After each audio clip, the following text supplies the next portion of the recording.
একটা চোর পর্যন্ত, একটা চোর, একটা করাপ্টেড মানুষ, দুর্নীতিগ্রস্ত মানুষ, সে চুরি করে দুর্নীতি করে এনে বাচ্চাকে খাওয়ায়। একটা ধর্ষক পর্যন্ত ওর মেয়েকে আদর করে। পুরুষ মানুষ কি জিনিস কেমন করে বুঝবেন? সারাটা জীবন ক্ষয় করে ফেলায়। যদি আপনি তার আনুগত্য করেন, তার সামনে সুন্দর মতো থাকেন, তার কথার সাথে তর্ক না করেন, ভালোবাসা দিয়ে থাকেন, আপনার জন্য সে জীবন দিতে প্রস্তুত থাকে। এরকম পুরুষ মানুষ। আপনাদেরকে কেউ চোখ তুলে তাকালে চোখ তুলে ফেলাবে, এরকম পুরুষ মানুষ। আর এখন তো পরিস্থিতি ডিফারেন্ট। বাসায় পুরুষ বাইরের ছেলের সাথে ফোনে প্রেম হয়ে গেছে, পালায় চলে গেছে, বিয়ে করে ফেলছে। দেখবেন বাসায় স্ত্রী আছে, বাইরের মেয়ের সাথে প্রেম করে বিয়ে করা শেষ। বিয়ে করলে সমস্যা নাই, ব্যভিচার করে ফেলছে। বিয়ে সে করতেই পারে, সে যদি সমতা রক্ষা করতে পারে, সেটা তার ডিফারেন্ট ইস্যু, এটা অন্য ইস্যু। তো স্বামীর আনুগত্য আপনাকে কিভাবে বুঝাবো? এটা দাসত্ব নয়। নবী সাল্লাল্লাহু আলাইহি ওয়াসাল্লাম বলেছেন, কোন স্বামী যদি কোনো স্ত্রীকে চায়, তার প্রয়োজনের জন্য চায়, মহব্বতের জন্য, স্ত্রী যদি চুলায় রান্না করতে থাকে, ওই রান্না ফেলে দিয়ে তাকে আসতে হবে। হাদিস।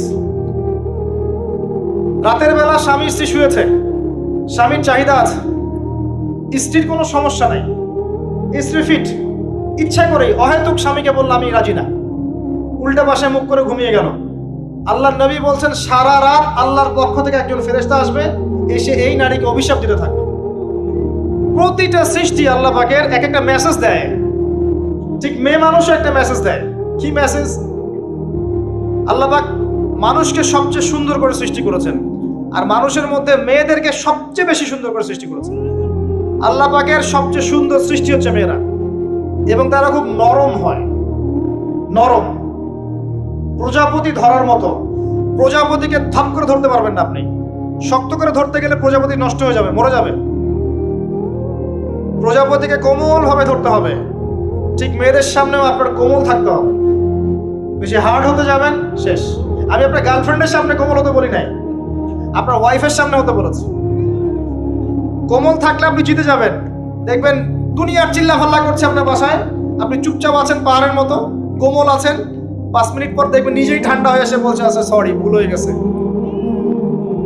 আর যদি আপনি চিল্লা ফাল্লার কাউন্টার দিতে যান, তাহলে দেখবেন সুটকেস গোছানো শেষ, বাবার বাড়ি চলে গেছে। ডিল করা খুব ডিফিকাল্ট। এখানে আপনাকে খুবই সবরের পরিচয় দিতে হবে। আল্লাহ পাক বোঝার তৌফিক দান করুন। আর আমরা মা বোনদেরকে রিকোয়েস্ট করব, 4টা মূলনীতি মেনে কাপড় চোপড় পরবেন। আপনার কাপড়টা এমন হবে না যেই কাপড়টা পরলেও অঙ্গ প্রত্যঙ্গ দেখা যায়, বোঝা যায়, এমন হবে না। কাপড়টা এমন হবে না এত টাইট ফিটিং যে আপনার অঙ্গের উঁচু নিচু অবয়ব বোঝা যায়, এমন হবে না। কাপড়টা এমন হবে না যেটা অমুসলিমদের পোশাক, আর কাপড়টা এমন হবে না যেটা পুরুষদের পোশাক। এই মূলনীতিগুলো মেনটেন করে কাপড় পরবেন ইনশাআল্লাহ।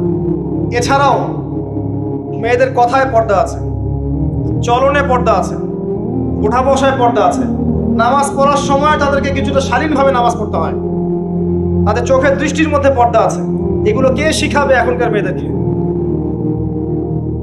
সবসময় বিজি দেখবেন, নতুন কোন সিরিয়াল আসছে, নতুন কোন ফ্যাশন আসছে, নতুন কোন পার্লারে কি আসছে, কোন কাটিং আসছে, কোন নায়িকা আসলো। ওই যে বাংলাদেশে কোন এক নায়িকা আসছে, তাই নিয়ে মিডিয়াতে এমন তোলপাড়, মনে কি নাকি একটা অবস্থা। আল্লাহর কাছে তোমার কি মূল্য আছে হে? আল্লাহর কাছে তোমাদের কি মূল্য আছে? তোমরা কি 5 ওয়াক্ত নামাজ পড়ো? তোমরা কি পর্দা করো? তোমাদের মধ্যে হায়াবোধ কিছু আছে? তোমরা মানুষকে ভালো কিছু শেখাও, সমাজকে ভালো কিছু দাও, শালীন কিছু দাও। আল্লাহর কাছে তোমাদের কি মূল্য আছে? নবী সাল্লাল্লাহু আলাইহি ওয়াসাল্লাম তো জাহান্নাম দেখে সেই কথাটাই বলেছেন, আমি জাহান্নাম দেখে আসলাম, সেখানে বেশিরভাগ অধিবাসী হচ্ছে মেয়ে, নারী। কি কারণ?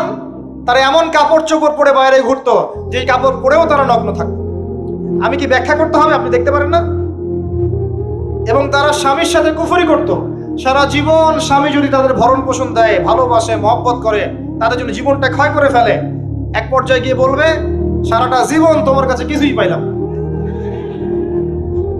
বাস্তব। এগুলোর কারণে মেয়েরা বেশি বেশি জাহান্নামে যাবে। এবং তারা মানুষ মারা গেলে মাতম করে, বুক পিঠ চাপড়ায়, এই কারণে যাবে। এবং তর্ক লাগলে অভিশাপ দেয় বেশি, এই কারণে যাবে। আল্লাহ পাক আমাদের মা বোনদেরকে হেফাজত করুন। তবে একটা হাদিস আছে সুসংবাদের, নবী সাল্লাল্লাহু আলাইহি ওয়াসাল্লাম বলেছেন, একজন নারী যদি 4টা কাজ করতে পারেন, জান্নাতের যে কোনো দরজা দিয়ে ইচ্ছা প্রবেশ করতে পারবেন। 1 নাম্বার 5 ওয়াক্ত নামাজ, 2 নাম্বার রমজান মাসে সওম, 3 নাম্বার আপনার লজ্জাস্থানের হেফাজত অর্থাৎ খাস পর্দা, এবং 4 নাম্বার আপনার স্বামীর আনুগত্য। ফ্যামিনিস্ট আকীদার মেয়ে হলে আনুগত্যকে দাসত্ব মনে করে, স্বামীর আনুগত্যকে তারা দাসত্ব মনে করে। স্বামী কে? স্বামীর সম্মান বোঝেন আপনি? স্বামী কে? যার ব্যাপারে নবী সাল্লাল্লাহু আলাইহি ওয়াসাল্লাম বলেছেন, আমি যদি আল্লাহ ছাড়া অন্য কাউকে সেজদা করতে বলতাম, তাহলে মেয়েদেরকে বলতাম তারা যেন স্বামীদেরকে সেজদা করে। আপনাকে আমি কিভাবে বুঝাবো স্বামী কে, স্বামীর মর্যাদা কোথায়? এগুলো কি ইসলাম মেয়েদেরকে ডমিনেট করছে এগুলো দিয়ে? কেন? এই স্বামী আপনার জন্য সারাটা জীবন ক্ষয় করে ফেলে। একটা চোর পর্যন্ত, একটা চোর, একটা করাপ্টেড মানুষ, দুর্নীতিগ্রস্ত মানুষ, সে চুরি করে দুর্নীতি করে এনে বাচ্চাকে খাওয়ায়। একটা ধর্ষক পর্যন্ত ওর মেয়েকে আদর করে। পুরুষ মানুষ কি জিনিস কেমন করে বুঝবেন? সারাটা জীবন ক্ষয় করে ফেলায়। যদি আপনি তার আনুগত্য করেন, তার সামনে সুন্দর মতো থাকেন, তার কথার সাথে তর্ক না করেন, ভালোবাসা দিয়ে থাকেন, আপনার জন্য সে জীবন দিতে প্রস্তুত থাকবে। এরকম পুরুষ মানুষ। আপনাদেরকে কেউ চোখ তুলে তাকালে চোখ তুলে ফেলাবে, এরকম পুরুষ মানুষ। আর এখন তো পরিস্থিতি ডিফারেন্ট। বাসায় পুরুষ বাইরের ছেলের সাথে ফোনে প্রেম হয়ে গেছে, পালাই চলে গেছে, বিয়ে করে ফেলছে। দেখবেন বাসায় স্ত্রী আছে, বাইরের মেয়ের সাথে প্রেম করে বিয়ে করা শেষ। বিয়ে করলে সমস্যা নাই, ব্যভিচার করে ফেলছে। বিয়ে সে করতেই পারে, সে যদি সমতা রক্ষা করতে পারে, সেটা তার ডিফারেন্ট ইস্যু, এটা অন্য ইস্যু। তো স্বামীর আনুগত্য আপনাকে কিভাবে বুঝাবো? এটা দাসত্ব নয়। নবী সাল্লাল্লাহু আলাইহি ওয়াসাল্লাম বলেছেন, কোন স্বামী যদি কোনো স্ত্রীকে চায়, তার প্রয়োজনের জন্য চায়, মহব্বতের জন্য, স্ত্রী যদি চুলায় রান্না করতে থাকে, ওই রান্না ফেলে দিয়ে তাকে আসতে হবে। হাদিস। রাতের বেলা স্বামী স্ত্রী শুয়েছে, স্বামীর চাহিদা আছে, স্ত্রীর কোনো সমস্যা নাই, স্ত্রী ফিট, ইচ্ছা করেই অহেতুক স্বামীকে বলল আমি রাজি না, উল্টা পাশে মুখ করে ঘুমিয়ে গেল। আল্লাহর নবী বলছেন, সারা রাত আল্লাহর পক্ষ থেকে একজন ফেরেশতা আসবে, এসে এই নারীকে অভিশাপ দিতে থাকবে। এখন এগুলো হাদিস শুনলে বলবে যে ইসলাম তো মেয়েদেরকে ছোট করছে। একজন মেয়ে তার, একজন স্বামীর কথা বলছে, স্বামী তার মেয়ে, তার স্ত্রী, তার মা, তার বোন, সবাইকে তার মিরাসের হক দিতে হয়। একজন মেয়ে তার বাবার সম্পত্তি পায়, কোন কোন ক্ষেত্রে তার ভাইয়ের সম্পত্তি পায়, তার স্বামীটা তো পাই, তার ছেলেরটাও পায়। নানি হলেও সম্পত্তির হক আছে। একটা মেয়েকে চতুর্দিক থেকে সিকিউর করা হয়েছে ইসলামে। তারপরেও কিছু ফ্যামিনিস্টের কারণে এরা বলবে যে মেয়েদেরকে ইসলাম ছোট করছে। হ্যাঁ, মেয়েদেরকে ইসলাম কেন ছোট করছে? কারণ পর্দা করে যে বাইরে বেরোতে বলেছে, ঢ্যাং ঢ্যাং করে নগ্ন হয়ে বেরোতে নিষেধ করেছে, এই কারণে।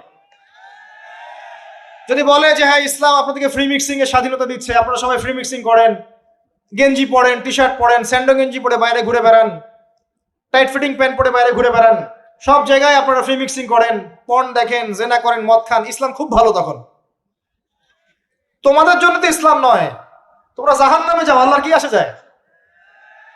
ইসলাম তোমাদের জন্য নয়, তোমরা জাহান্নামে গিয়ে মরো, ইসলামের কিচ্ছু যায় আসে না। আল্লাহর ওয়াস্তে পারিবারিক আদর্শের দিকে ফোকাস করেন প্রিয় ভাই। নিজে জাহান্নামের আগুন থেকে বাঁচান, পরিবার বর্গকে বাঁচান, পরিবার একটা পার্ট হচ্ছে আপনার পিতামাতার সাথে খারাপ আচরণ করতে যায় না আল্লাহর ওয়াস্তে। সেই ব্যক্তির জন্য ধ্বংস যার পিতামাতা বেঁচে আছে, তাদের হক আদায় করে সে জান্নাতে যেতে পারলো না, তার জন্য ধ্বংস। আরেকটা অংশ আছে আপনার সন্তান সন্ততি, বাচ্চা কাচ্চার প্যারেন্টিংটা খুব সুন্দর করে করেন। যখন আপনি স্ত্রীর সাথে মিলন করতে গিয়েছেন, তখন দোয়া পড়েন, আল্লাহুম্মা বিসমিল্লাহি আল্লাহুম্মা জান্নিবনা শাইতান ওয়া জান্নিবিশ শাইতান মা রাযাকতানা।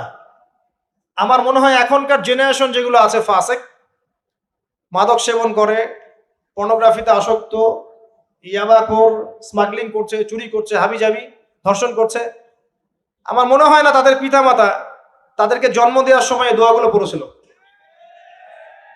কারণ পিতামাতা এই দোয়া পড়লে ওই সন্তানকে শয়তান স্পর্শ করতে পারে না। সন্তান হবে, সন্তান ছেলে হোক মেয়ে হোক, আপনার এটা নিয়ে মন খারাপ করার কিছু নাই।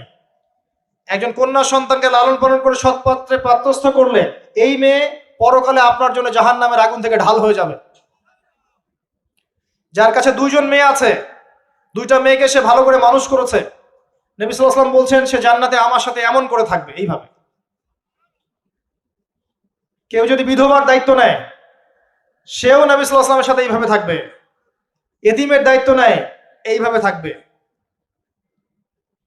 ফ্যান্টাসিতে ভুগছেন, একটা এতিম মেয়েকে বিয়ে করেন, একটা অসহায় তালাকপ্রাপ্ত মেয়েকে বিয়ে করেন, একটা বিধবা মেয়ে যার স্বামী মারা গেছে, কেউ নাই দেখার, তাকে বিয়ে করেন, তারপরে বোঝা যাবে আপনার মধ্যে কতটুকু দিন আছে।